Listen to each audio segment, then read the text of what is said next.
2021년 3월 1일 새벽 묵상입니다.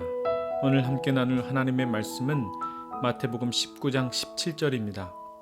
예수께서 이르시되 어찌하여 선한 일을 내게 묻느냐? 선한 이는 오직 한 분이시니라. 내가 생명에 들어가려면 계명들을 지키라. 한 랍비가 어느 유대인에게 길에서 돈이 많이 든 지갑을 줍게 되면 어떻게 하겠느냐고 물었습니다. 그 유대인은 대답하기를, 선생님, 솔직히 말씀드리면 저로서는 부양가족이 많기에 그 돈을 하나님께서 주시는 선물로 알겠습니다 라고 대답했다고 합니다. 그러자 랍비는 그대는 도둑이다 라고 말했습니다. 또다시 랍비는 동일한 질문을 두 번째 유대인에게 던졌습니다. 두 번째 유대인은 저는 즉시 돈을 주인에게 돌려주겠습니다 라고 답했고, 랍비는 그대는 바보다 라고 말했습니다. 랍비는 세 번째 유대인에게 동일한 질문을 했습니다. 그는 대답하길, 저는 그 돈을 주인에게 돌려줘야 한다는 것을 잘 알고 있습니다. 그러나 동시에 제가 얼마나 약한 인간인가도 잘 알고 있습니다. 그런 경우에 그 지갑을 어떻게 할지 모르겠습니다. 모든 것이 하나님의 은총에 달려 있습니다 라고 답하자 그제서야 랍비는 그대의 답이 옳다고 그를 칭찬했다고 합니다. 우리는 하나님의 은총 없이는 살 수 없는 존재임을 깨닫습니다. 그러기에 오늘도 하나님의 은총을 의지하길 기도합니다.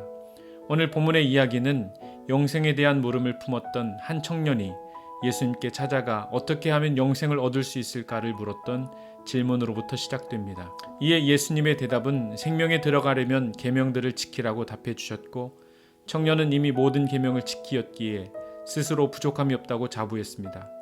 그러나 예수님은 가서 내 소유를 팔아 가난한 자들에게 주고 나를 따르라고 요구하셨습니다.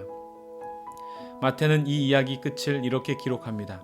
그 청년이 재물이 많음으로 이 말씀을 듣고 근심하여 갔다는 것입니다. 부자 청년은 어려서부터 모든 율법을 지켰다고 자신 있게 말할 정도로 율법적으로 흠잡을 데 없던 모범적인 사람이었습니다.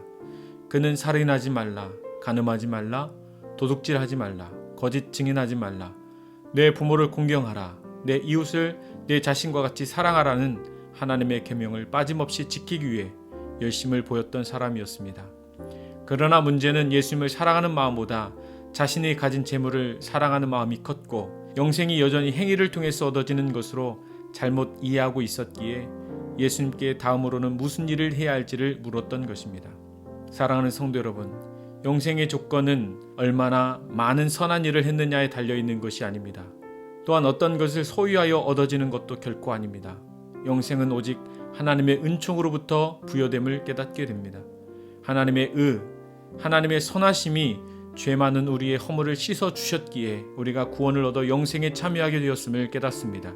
그러므로 선한 일을 해야 한다는 강박으로부터 벗어나길 바라며, 또한 소유에 대한 집착을 버리고 오늘도 하나님께서 베풀어 주시는 은총을 간구해야 할 것입니다.